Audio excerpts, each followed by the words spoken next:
زمانی که طرح استنسیل شده، من این طرح رو استنسیل کردم، این پشت همون حالت جوهر کاربن روش افتاده. حالا میخوام برگردونم روی پوست مصنوعی. زمانی که میخوام طرح رو پوست مصنوعی برگردونم، باید از مام صابونی استفاده بکنم. بعد از اینکه درش رو باز میکنم، این قسمت که بالا و پایین میاد و حالا به اندازه طرح، اگه این طرح اندازش انقدره، به همون اندازه من روی این قسمت مام صابونی رو به صورت عمودی و افقی میزنم و بعد با نوک انگشتم یه مقدار ضربه‌ای روش میزنم تا اضافه این مامو بگیرم. بعد طرح رو میندازم روی این قسمت و بعد بدون اینکه تکون بخوره یا بخوام تکونش بدم، آروم این برگر رو میذارم اینجا، چون اگه تکون بخوره اون استنسیل زیرش پخش میشه و دوباره باید با وازلین پاکش کنی و از اول این کار رو انجام بدیم. حالا زمانی که میخوام بردارمش، خیلی آروم از این گوشه بر میدارم، نگاه میکنم ببینم استنسیل افتاده یا نه. اگر افتاده بود که خیلی آروم اینو بر میدارم، اگه کامل نیفتاده بود همینه دوباره بر میگردونم، یه مقدار دستم رو روش فشار میارم تا طرح بیفته و بعد اینو دوباره از این گوشه بر میدارم و بلند میکنم.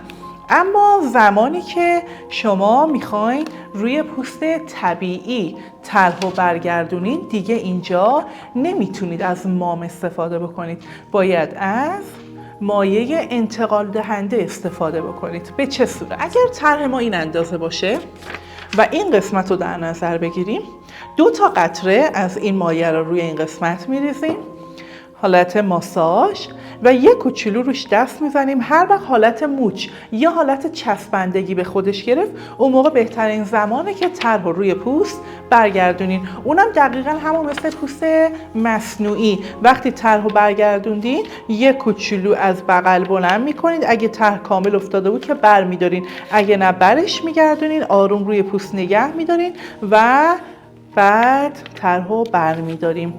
روی پوست مصنوعی یا روی پوست طبیعی، اگه مامتون زیاد باشه یا مایع انتقالی که زدین زیاد باشه، طرح و زمانی که برمیگردونین برمیدارین حالت پخش شده.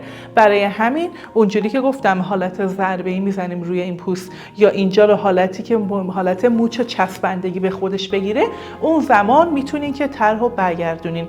اگر از هر کدومشونم کم استفاده کرده باشین، اون موقع طرح روی پوست بر نمیگرده. حالا طرح رو روی پوست مصنوعی برگردوندیم، باید حدوداً 10 تا 15 ثانیه با باد گرم سشوار روی طرح بگیریم. به فرض اگه طرح اینجا افتاده، باید باد گرم سشوار رو قشنگ کامل روی همه قسمت‌های طرح بگیریم. بعد یه گوشه از طرح رو با وازلین پاک می‌کنیم تا ببینیم طرحمون پاک میشه یا نه. اگر پاک شد که دوباره روش سشوار می‌گیریم. اگر اون قسمت رو پاک کردیم و پاک نشد، وازلین می‌زنیم و کل طرح رو پاک می‌کنیم. باید طرحتون به اندازه‌ای بمونه که فقط بتونین اون طرح رو ببینین. یعنی نمیخوام به اندازه‌ای تیره باشه که زمانی که دارین اجرا میکنین رد استنسیل بعد از تموم شدن کارتون دیده بشه.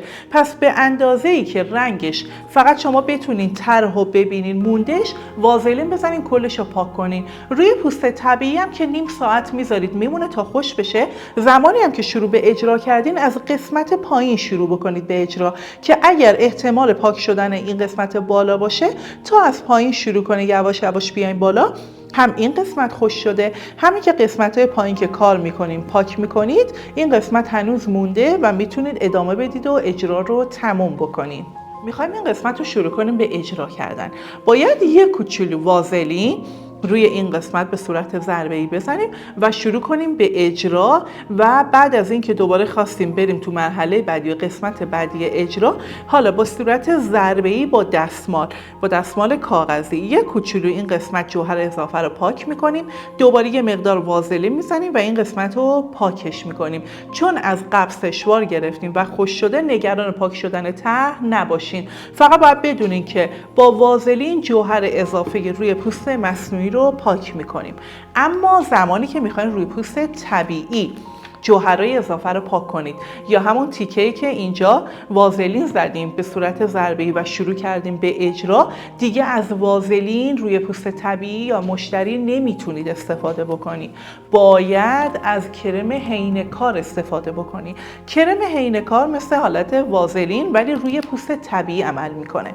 یه مقدار از کرم حینه‌کار رو به صورت ضربه‌ای روی اون قسمتی که میخوای کار بکنی میزنی، شروع میکنی به اجرا کردن، بعد با دستمال اون قسمت رو پاک میکنی. حالا اجرا تموم شده، جوهرهای اضافه‌ای که روی پوست ریخته شده و اون سیاهی و کثیفی‌ها رو که کامل میخوای پاک بکنی، اینجا دیگه باید از فوم کلینزر استفاده بکنی. فوم کلینزر حالت، دقت کنید، فوم داره.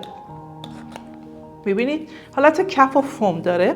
یا میتونید از فوم کلینزر استفاده کنید، یا زمانی که میخواین واسهتون به صرفه تر باشه از مایع کلینزر استفاده میکنید.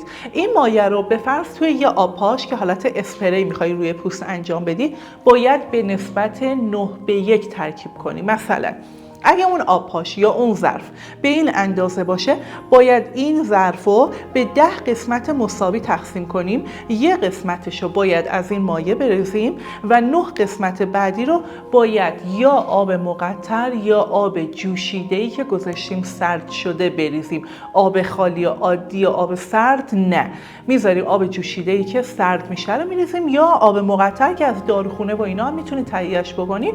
به نسبت 9:1 میریزیم و زمانی که میخوایم پوست رو تمیز بکنیم اون رو اسپری میکنیم و تمیزش میکنیم.